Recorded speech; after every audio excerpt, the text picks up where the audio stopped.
1 महीना बीत गया था। पीहू के डर ने गांव के लोगों को पागल कर दिया था। कोई स्कूल नहीं जा रहा था। बच्चे खिड़कियों से पीछे छुप के बाहर झांकते थे, लेकिन पीहू अभी भी उसी स्कूल के सामने बैठी मिलती थी। जुबान पे एक ही लफ्ज, मुझे भूख लगी है। फिर एक दिन गांव में एक बड़ा तांत्रिक आया। सुना था 1000 भूत प्रेत भगाए हैं उन्होंने। तांत्रिक गांव में कदम रखते ही एक आदमी से पूछा, ये गांव इतना शांत क्यों है? आदमी बोला, हमारे गांव में एक छाया घूम रही है जो मुझे भूख लगी है बोल के इंसान को निगल रही है। तांत्रिक ने आंख बंद की और जो देखा वो चौंक गया। फिर उन्होंने गांव वालों को बुलाया और बोला, वो बच्ची की आत्मा किसी वस्तु में बंद है, हमें उसका असली घर ढूंढना होगा, वहीं कुछ मिल सकता है।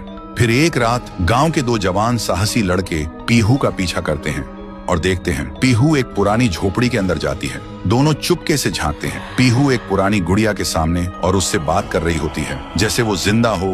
दोनों देखकर चौंक जाते हैं। फिर अगली सुबह वही 2 लड़के झोपड़ी में जाकर वो डॉल उठाते हैं और ले जाते हैं तांत्रिक के पास। तांत्रिक डॉल को देखकर चिल्लाता है, यही है, इसी में बंद है वो बच्ची की आत्मा, इसे आग में जलाना होगा तभी सब खत्म होगा। फिर रात में तांत्रिक गुड़िया को आग में डाल के हवन करता है, जोर जोर से मंत्र जप करता है। तभी एक भयानक चीख गूंजती है, मैं भूखी हूँ। और अचानक वो डॉल हवा में उड़ जाती है और सबके सामने उस डॉल से निकलती है पीहू। और जिन लोगों ने उस डॉल को छुआ था उनके शरीर एक एक करके पंडित जैसे फट जाते हैं। ये सब देखकर तांत्रिक भागने लगता है, लेकिन अचानक रास्ते बंद हो जाते हैं। वो पलट के देखता है, उसके सामने खड़ी होती है पीहू और वो बोलती है, तू मुझे जलाना चाहता था, अब तू जल। एक ही सेकंड में तांत्रिक के शरीर में आग लग जाती है और वो जलकर राख हो जाता है। उस रात के बाद गांव वालों को सब समझ आ गया था। पीहू ने सिर्फ उन्हीं को मारा जिन्होंने उसे दर्द दिया था, भूखा छोड़ा था, बाकी सब लोग ठीक थे। अगली सुबह गांव के सब लोग पीहू के सामने खाना लेकर आए और रो पड़े।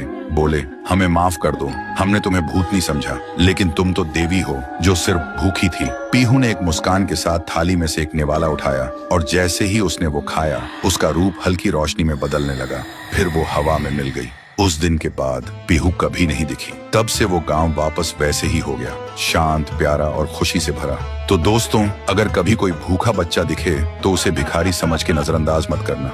क्या पता वो तुम्हारी इंसानियत का इम्तिहान हो। कमेंट करो, पीहू अब भूखी नहीं है अगर तुम सच में एक इंसान हो।